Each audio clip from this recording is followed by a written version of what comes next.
Nah, oke, selamat datang di video tutorial yang pertama ya, yaitu kita bakal membahas Terraform.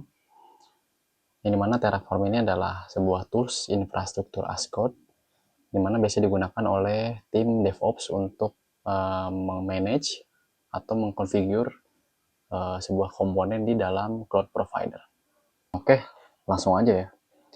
Apa sih Terraform itu? Terraform adalah tools open source, tools infrastruktur as code ya, yang dibuat oleh HashiCorp, di mana Terraform membantu developer untuk memprovision atau mengcreate ya, update, dan juga destroy dari on-premise dan juga cloud infrastruktur komponen.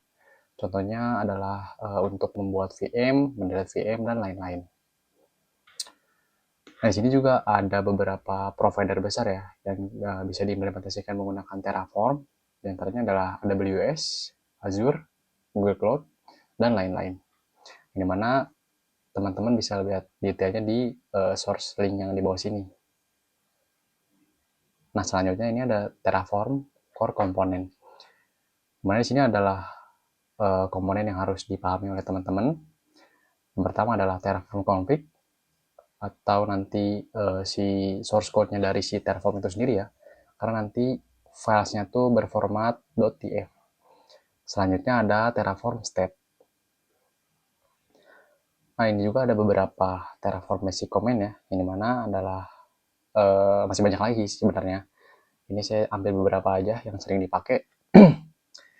Nah, ini yang pertama ada Terraform Init, yang dimana untuk menginisialisasi project Terraform kita.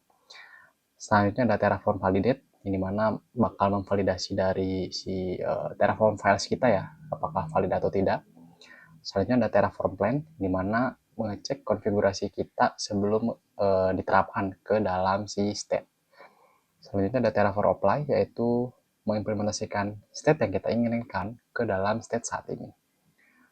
Yang terakhir ada Terraform Destroy ya, dimana ini tuh mendelete konfigurasi yang sudah kita buat sebelumnya. Nah, ini adalah penjelasan untuk state workflow ya di dalam Terraform, yang mana di sini ada dua ya, state yang diinginkan dan juga state saat ini. Yang mana di sini saya umpamakan sebagai studi kasus ya di sini. Jadi di state yang kita inginkan itu ada 3 virtual machine. Namun di state yang saat ini kita punya atau di cloud provider kita punya ya, itu hanya cuman 2 VM. Nah, kalau misalkan kita melakukan comment Terraform plan, maka Terraform akan mensinkronkan ya antara state yang kita inginkan dan juga state saat ini.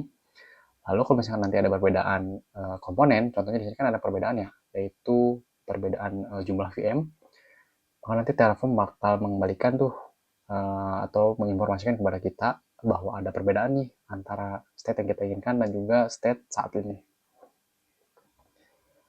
Nah, selanjutnya, kalau misalkan kita melakukan comment Terraform Apply, yang dimana kalau misalkan kita melakukan comment Terraform Apply, itu tuh mengimplementasikan state yang kita inginkan, yaitu 3 virtual machine, ke dalam state saat ini. Yang dimana kalau misalkan dalam studi kasus ini, state saat ini bakal membuat VM, satu tambahan VM ya, dimana nanti Terraform bakal sinkron terlebih dahulu, lalu membuat satu virtual machine yang dimana itu tuh berasal dari berasal dari state yang kita inginkan, yaitu 3 virtual machine.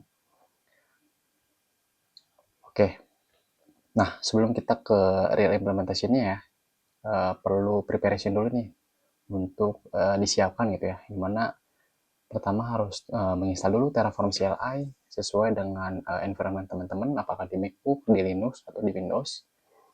Selanjutnya ini install code editor ya, contohnya adalah Visual Studio Code, karena di sini saya bakal contohkan menggunakan Visual Studio Code. Yang terakhir ada, siapkan Terraform Provider ya, dimana di sini saya mencontohkan menggunakan Google Cloud. Nah, ini adalah goals dari materi kita di Terraform saat ini, yaitu membuat sebuah dua web server ya, dimana kedua web server ini disimpan di dalam manage instance group yang bernama web server VM group. Lalu dari si manage instance group tersebut di attach di atas load balancer, di bawah load balancer. Lalu manage instance group tersebut disimpan di dalam VPC yang bernama network development. Nah, dari VPC tersebut kita bakal menerapkan dua rules, yaitu untuk allow SSH dan juga allow traffic untuk HTTP dan juga HTTPS.